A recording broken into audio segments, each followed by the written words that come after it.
حدیث صحیح بخاری است، حدیث صحیح است.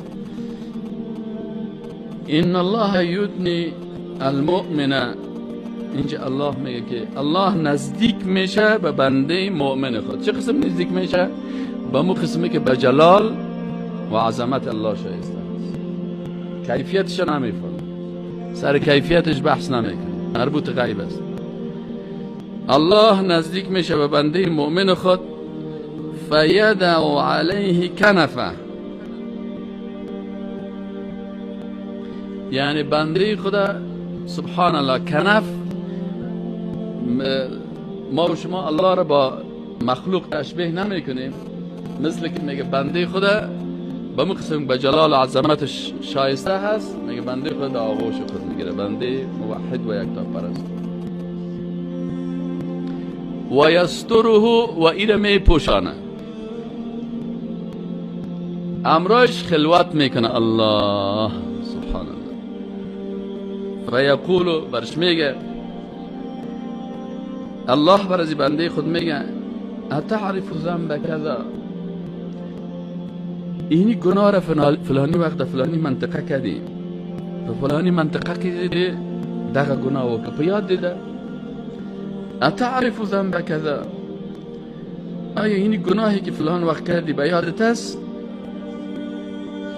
باز گناه دیگه شه به یادش میگه اتعرف ذنب کذا، اینی گناه دیگه که فلانی جای کردی به یادت است؟ فیقول، بنده میگه نعم، بله پروردگارم، نعم ای رب، یا الله، بله کردیم، سر بنده خم است، خجالت است، شرمنده هست از گناه هایی که مخفی و پت کرده و دیگه مخلوقات خبر ندارن، فقط الله سرش خبر است. حتی اذا قرره بذنوبه، تا ای که اقرار از این تمام گناهایش میگیره، یک گناه های از این اقرارش میگیره، فلانی وقتی این گناه را کردی، فلانی وقتی این گناه را کردی، فلانی وقتی این اشتباه را کردی، فلانی وقتی این کار را کردی. و رأى فی نفسه انه هلکی، بنده وقتی که سعی میکنه که یا الله کل گناههای من یکش الله حساب کرد بکنه، از دقیقش، از لحظهش، از جایش، از مکانش، از تنهاییش، از کل ازی چی میشه؟ و رأى فی نفسه انه هلک، خودش میگه والله هلاک شده، تباه شده، دیگر راه نجات نمان، کلش الله سرم اقرار گرفت. قال، میگه الله سبحانه و تعالی برش میگه سترتها علیک فی الدنیا و انا اغفرها لک اليوم. ای بنده، میفهمی که در دنیا من تو رسوا نکردم، سترت کردم،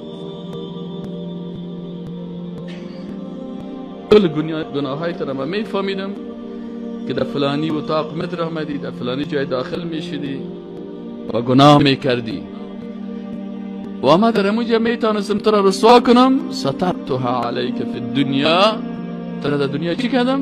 ستر کردم، رسوایت نکردم که مردم بیای سنگبارانت کنه، مردم بیای لعنتت کنه، بگه تو این گناه را کردی، سترت کردم.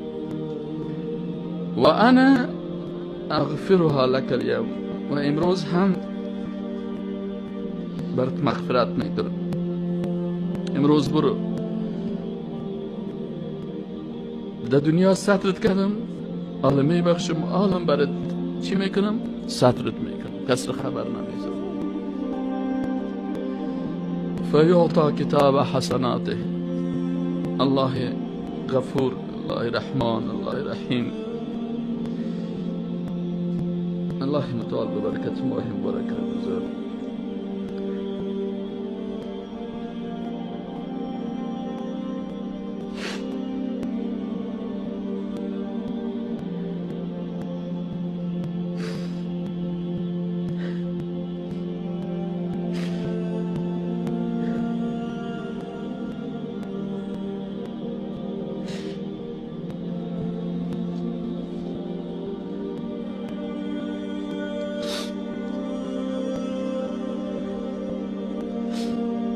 سترتها علیک فی الدنیا. ای بنده من، گناه های تو را ستر کردم در دنیا.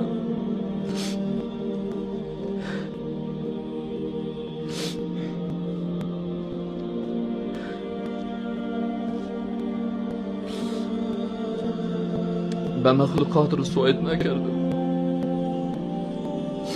و انا اغفرها لك اليوم. و من این مغفرت میکنم بر تو امروز، حال میبخشم.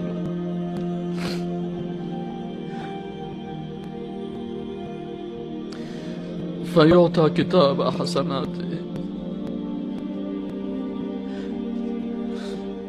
بر از دفتر اعمال حسناتش داده میشه.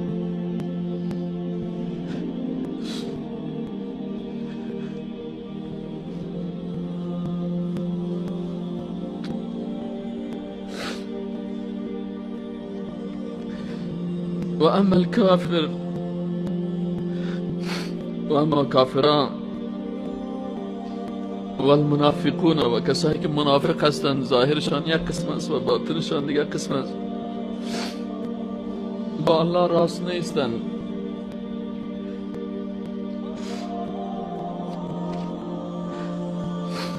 در اوامر الله صداقت ندارند، قلبشان با زبانشان با اعمالشان یک قسم نیست. فیقول الاشهاد، یا رسوا میشن، شاهدا صدا میکنن، هؤلاء الذین کذبوا علی ربهم، اینا کسایی هستند که بالای پروردگار خود تکذیب کردند. الا آگاه باشین، لعنت الله علی الظالمین، لعنت الله هست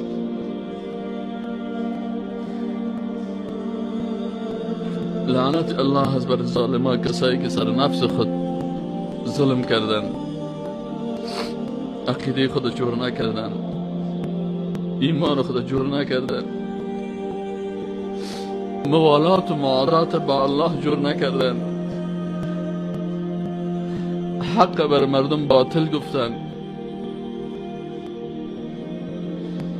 باطل بر مردم حق بیان کردن، آیات الله را بر مردم غلط تفسیر کردن، دین الله را بر مردم غلط گفتن، مردم به شرک مبتلا کردن. الا لعنت الله علی الظالمین، لعنت الله هست بر کی؟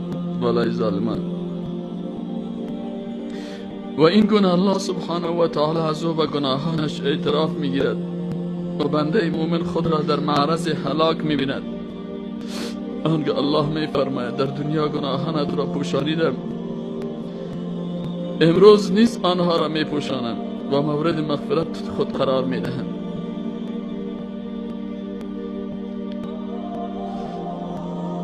این حدیث شریف یک بشارت بسیار خوب است، یک خوشخبری بسیار بزرگ است که رسول الله صلی الله علیه و سلم برای مؤمنان بیان میکنند.